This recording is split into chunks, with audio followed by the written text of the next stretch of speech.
Welcome to Issues That Matter. I'm Cynthia Pooler, and my guest today is Alan Collinge, uh, founder of Student Loan Justice. And Alan is going to talk about the plight of small colleges throughout the country because I live in Albany, New York, and one of the colleges that have been open for 100 years, St. Rose, is closing its doors at the end of this year. So, um, Alan, is that true of many colleges throughout the country? And thanks for having me on, Cynthia.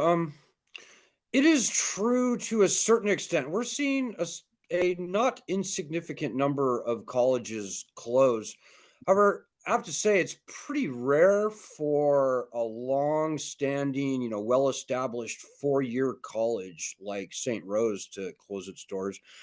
Around 70%, 75% of the school closures that we see are these for-profit, really, I would call them sort of scam colleges. They offer very degrees of very dubious worth. They often market to people who we've heard examples of these for-profit colleges marketing to people at homeless shelters, for example. They're really sort of diploma mills. So it's far more rare for a college like St. Rose's to close its doors, but it does happen. And it tends to happen to these smaller, often private, liberal arts schools.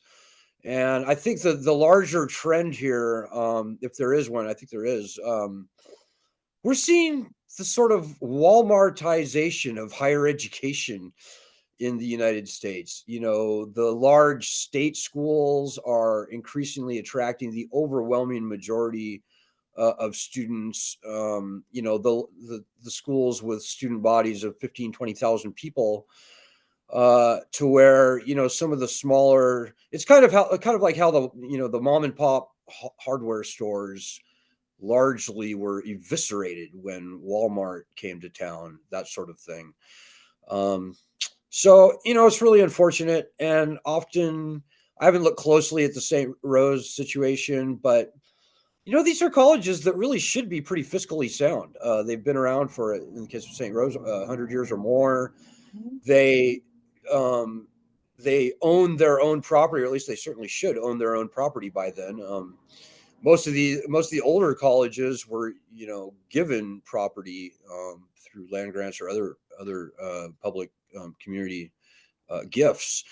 So, it's really sad to see a declining student body. I think is usually what we see uh, as a precursor to these closures. Um, Financial mismanagement is often also, I have to say, a major factor. I look just cursorily at the administrative salaries of the St. Rose staff, and it's pretty high. When you have a college with a student body of 2,500 students, which is not much larger than most high schools, and a college president that's making $350,000 a year, and assistant, the deans and the assistant, the vice presidents and so forth are commanding a couple $100,000 a piece. Well, that really adds up. And when you lose half of your student body over the course of 5 or 6, 7 years, it just doesn't work out. It doesn't pencil out. So I would have hoped, and I think most colleges in similar situations tend to be pretty good about tightening their belts, maybe even reducing their salaries. Although I've never seen evidence of that, but one would hope that the leadership at the top would participate in the financial belt tightening that really kind of has to happen in order for those kind of colleges to stay open. Would you say that one of the factors in small colleges closing is the tuition rate? In a small private college, the tuition rate might be higher than in like SUNY Albany, the State University of Albany. So is the state-run colleges more affordable, and that's why people are not enrolling in private private colleges anymore? I think that's a part of it. All of the colleges, both public and private, have been really feasting on the federal student loan program. And so, yeah, we've seen these small private colleges commanding tuitions of 60, 50, 60, $70,000 a year in some instances. I don't know what St. Rose was charging, but I think that's certainly a factor. Federal student loans may be, there are at least some limits on federal student loans for undergraduates. That has been circumvented in recent years increasingly by these parent plus loans, so called, where the parents can borrow unlimited amounts, and are often sort of strong armed, coerced, manipulated by the colleges into doing this. And I think in recent years, a lot of parents have sort of taken off the blinders, taken off the rose colored glasses and say, wait a minute, you want me to borrow $200,000 over the next 4 years for my kid to get through school, assuming they're going to get through in 4 years, which is not a guarantee at all these days, with the Mm. average time to graduate, if they do graduate, being over 6 years at this point. So I think a lot of people are taking a very much harder look at the economics behind these, in my view, grossly overpriced college degrees. Uh, I live maybe a mile or two from I live a few miles from St. Rose. So the whole corridor of Madison Avenue, they had housing. Um, that's all of the students are not going to be there. It's going to kind of make Madison Avenue a ghost town. So you might think of a college closing, but there's so many other factors involved. There's the students that have to go to another college. There's the uh, professors that are no longer working. One of my friends, Angela, she's got a doctorate in political science. She's out of a job. So you're talking about multifaceted. You're talking about um, college students that their student lives are disrupted. Um, College professors who have to look for something else, for whole neighborhoods that are going to be gutted. I mean, this is just a terrible problem. Yeah, there's no doubt. And I mean, it's a good thing that, I mean, on balance, these closures are, as I said, pretty rare for the more well-established nonprofit, private, and public colleges. So we've seen around 47 closures over the past few years. And that's of the kind I just said. We've seen quite a few more for-profit college closures. And quite frankly, that in itself is, in my view, a scam. The for-profit colleges are very clever about how they close down. But yeah, no, it's painful. It's rare, but it may be increasing. These economies of scale are really making the larger schools with more students more attractive, and um, probably lower priced in most cases, although there are some extraordinarily expensive large private colleges out there like NYU, for example, just one of many examples. Um, so yeah, it's painful, particularly for a smaller community like Albany. And I'd be interested to hear what some of the local people on the ground there have to say about it. My heart goes out to the faculty there. The faculty are typically, I don't know about St. Rose, but the faculty, certainly the adjunct professors, are not particularly well compensated. A lot of the money finds its way shuffled upstairs to the administration. And so I don't know exactly what sort of administrative bloat St. Rose's may have suffered from, but that's certainly something to look at. My friend Angela, who's got a doctorate in political science, and she's tenured at St. Rose. Where does somebody with that level of education go? Yeah, it's a good question. She'd have to look at the other schools around. I don't know her personal situation, but thankfully, I think political science degrees are quite a lot more sought after these days than they were even 10 years ago, just because the politics in this country has gotten so crazy. Mhm. Political science seems to be a field of growing importance. So my heart goes out to her and best of luck. Well, Uh, whatever she field, whether it's political science, whether it's math, whatever,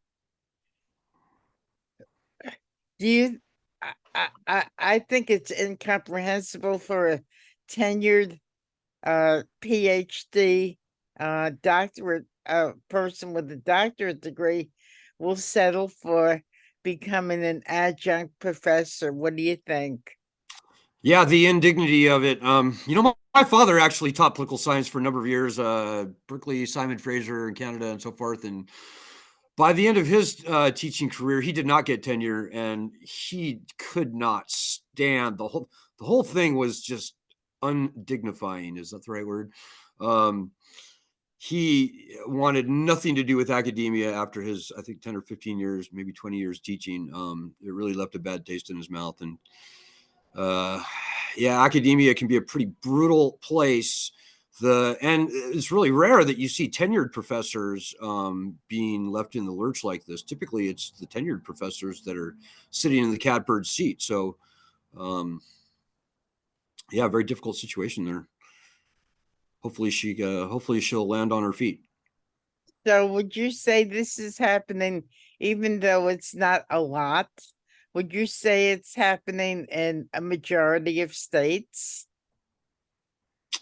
Well, as I said, there's only been about 47 closures. I've seen more in New York actually than other places. And again, I should probably preface this whole thing by this is not my field of expertise. My field of expertise is student loans and the financing monster behind the whole thing. But what I have seen is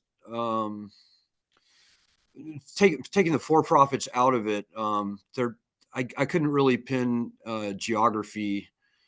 I couldn't really spot any. I couldn't speak to any trends in geography that these closures might implicate. So we have to wait and see exactly how this whole thing falls out, right?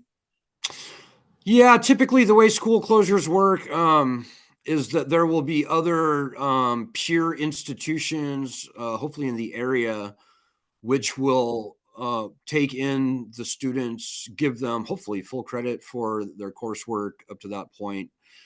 None of the students will be off the hook for any student loans, by the way, and that's a very clever thing that the for-profit colleges have honed to a fine art that is closing while being able to keep all of the student loan revenue. I don't know if St. Rose played that same trick where they make abundantly sure that they get to keep this semester's student loan funds. Um, so it's always going to be a jolt to the community, obviously to the students and to the faculty, and hopefully we'll see something good come out of it.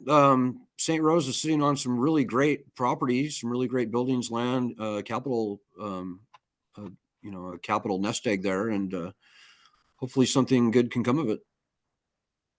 We'll see. So uh what's what's going on with your bankruptcy bill? I'm sorry you asked. Nothing good, Cynthia. Both parties have at this point betrayed and abandoned us.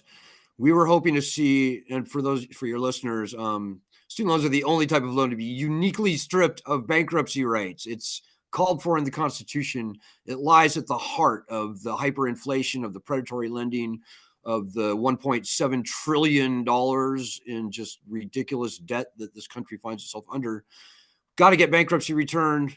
We had great hope in the Democrats last session when they controlled the House and the Senate and the presidency. They betrayed us. The Republicans, we had and still have some hope that the Republicans in the House will step up and champion a bankruptcy bill for their own political survival, if nothing else. But I'm not seeing anything good, Cynthia. I think at this point, student loan borrowers are being either hated or betrayed by the Republicans or the Democrats. Take your pick. It's kind of a good cop, bad cop thing. But unfortunately, I think we're seeing the uniparty in full force. We're seeing, as we've seen for 18 years, the student loan issue be shoved down into the partisan cracks and replaced with just this partisan nonsense.